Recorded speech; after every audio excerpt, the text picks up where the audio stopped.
process unfolding, joining the Board of Peace and this so-called Islamic NATO. And I think I'll just offer a few friendly amendments here. As you know, I'm very critical of what's going on, and precisely because one of the reasons you now articulated, and I think that it's the nail on the head. We've had so many regimes making the same argument time and time again, that it is absolutely essential that we join this. We have a say at the table. We have no other option. We'll be bombed to the Stone Age, so on and so on and so forth. And I wrote something on this, which I thought was kind of clever, but it, in some ways, that all of the regimes, all of the military dictatorships in Pakistan have had foreign backing, as we know, and principally from the United States.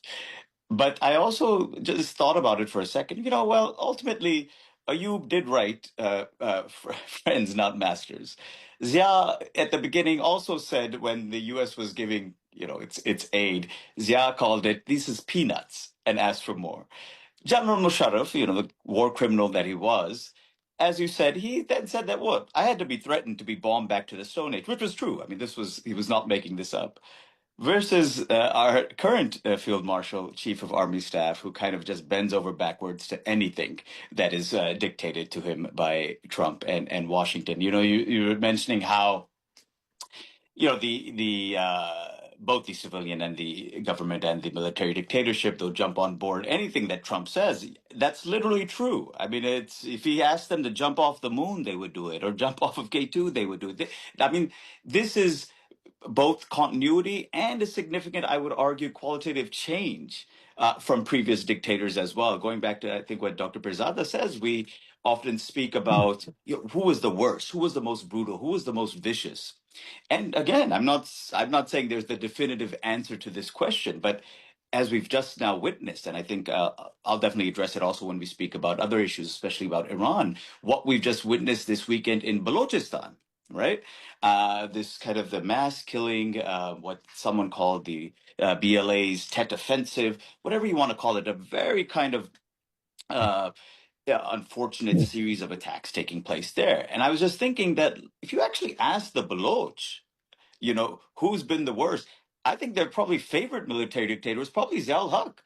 The least amount of kind of violence and cruelty, the most kind of accommodating their leaders and the tribals, etc. That happened during Zia. So I'm thinking it's also kind of whose perspective is it when we're speaking about this was the worst, this was the least worst dictator. Same goes in areas like KPK. So I think often it's a very kind of Punjabi, as it is in many things, a Punjabi-centric narrative on these issues. So to come back to what you were saying, Malika, I think that we know how these international institutions and international geopolitics and relations of power operate. But I will just say this, that we hear about how these individual countries, Pakistan, Qatar, Saudi Arabia, Turkey, Indonesia, are very different countries, of course. But if you're putting them together, whether you want to call it Islamic NATO or whatever, it becomes quite a powerful bloc. And they're correct about that. When they say we're quite a powerful bloc and consider us like an Islamic NATO, that's fine. But if that's the case, could they not have come together and, first of all, done something during the genocide itself? Could Pakistan even send a single bullet to the people of Gaza? And now we're such a powerful bloc. Okay, do we really have to roll over? I frankly think if all of them, I mean, this is kind of the dream, but if all of them said that, no, we're not getting on board, this wouldn't go anywhere.